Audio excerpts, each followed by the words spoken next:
How to schedule live video on Instagram. Hey guys, welcome back to the channel. If you want to schedule a live video for the next day or another time of the day, it is possible. First of all, go to Instagram and tap on your story. Tap on camera and slide towards the live. Now on the left side panel, you will see option of title and schedule. Tap on schedule. First of all, you have to provide your video title. This is the live video title which will be displayed on your bio. Next is you have to choose the start time. In order to do so, you'll have to tap on the start time option, choose the date and time, and then click on done.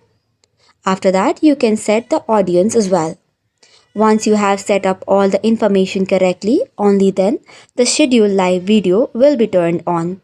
Now you'll have to tap on the schedule live option and it will be scheduled. You can view this on your Instagram bio as well. So this is all for today's video. For more such contents, do not forget to hit the like and subscribe button. Thank you and keep watching.